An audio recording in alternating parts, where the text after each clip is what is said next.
తీర్పిచ్చారు. ఇంకోటి 4 ఏళ్లు పరిపాలించినా గానీ రాజధాని లేకున్నటువంటి పరిపాలన చేసి ఈ రోజు రాజధానిని డెవలప్ చేస్తుంటే కడుపు మంటతో కళ్ళు మంటలతో చేసినటువంటి దురాచారమా ఇది? అయినా ఆడవాళ్లే దొరికారా అండి?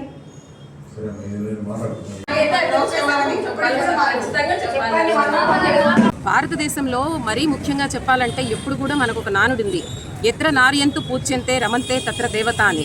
అసలు అన్ని రాజకీయ పార్టీలతో కలుపుకుంటే కూడా మా కూటమి ప్రభుత్వంలో మహిళలను గౌరవించే వారు ఎవరైనా ఉన్నారంటే అది మా కూటమి ప్రభుత్వం, మరీ ముఖ్యంగా తెలుగుదేశం పార్టీ అని చెప్తున్నాం.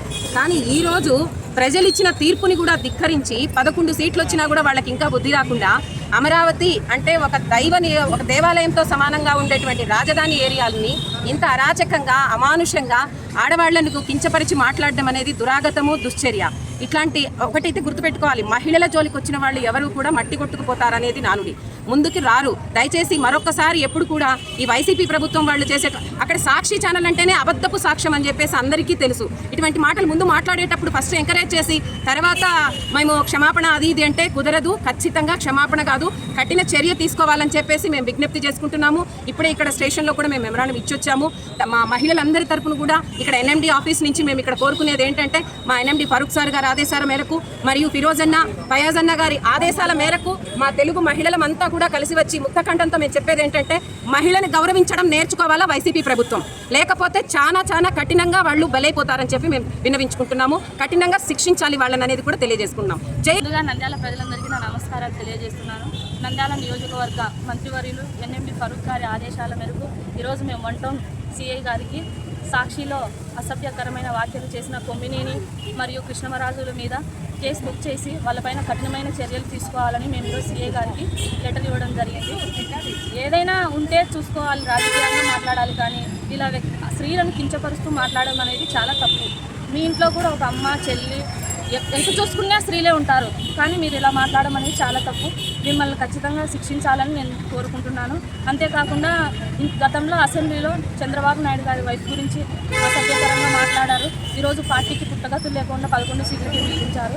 ఇలాగే మీరు మాట్లాడుకుంటూ పోతుంటే వైసీపీ పార్టీ భూస్థాపితం ఖచ్చితంగా అవుతుంది. ఈ చంద్రబాబు నాయుడు గారు కానీ అలాగే పార్టీకి సంబంధించిన వ్యక్తులు కానీ ఎప్పుడే కానీ ఇలా మహిళల్ని కించపరుస్తూ మాట్లాడిన రోజులే లేవు. మీరు చేసిన అరాచకాలకు ప్రజలంతా, మహిళలంతా విసిగెత్తిపోయి ఈరోజు మిమ్మల్ని మీ కుర్చీకి మడత పెట్టారు. ఇప్పుడన్నా మీరు గమనించుకోవాలా. ఏదైనా ఉంటే రాజకీయంగా మాట్లాడండి, కానీ మహిళలను, పసిపిల్లలను లాగి రాజకీయం చేయొద్దని నేను ఈ సందర్భంగా తెలియజేస్తున్నాను. జై తెలుగుదేశం, మహిళల ఐక్యత వర్ధిల్లాలి. నియోజకవర్గం మన మంత్రి గారు, న్యాయ మరియు మైనారిటీ శాఖ మంత్రి గారు ఎన్ఎండి ఫరూక్ గారి ఆదేశాల మేరకు ఈరోజు 1 టౌన్ స్టేషన్లో సాక్షి మీడియా జగన్మోహన్ రెడ్డి గారి అనుచరులు మాట్లాడిన విధానాన్ని మేము ఖండిస్తూ ఈరోజు 1 టౌన్ స్టేషన్లో మెమరాండం ఇవ్వడం జరిగింది. మహిళలను కించపరుస్తూ మాట్లాడడం మీకు అలవాటేమో, కానీ కూటమి ప్రభుత్వం వచ్చిన తర్వాత మన సీఎం గారు 3 సార్లు ఇంతకుముందు సీఎంగా చేశారు. ఏ రోజు మహిళల గురించి అసభ్యంగా మాట్లాడలేదు. ఇలాంటి అసభ్యకరమైన మాటలు మాట్లాడేది ఈ వైసీపీ గవర్నమెంట్లో ఉన్న రాజకీయ నాయకులు మాత్రమే. వీళ్ళకి సరైన బుద్ధి చెప్పాలని చెప్పి మహిళలందరము కూడా కోరుకుంటున్నాము. మరొకసారి మహిళలను కించపరుస్తూ మాట్లాడితే మాత్రం ఊరుకోము. ఇలాంటి మాటలు మాట్లాడే వాళ్ళని కఠినంగా శిక్షించాలని మేము కోరుతున్నాము.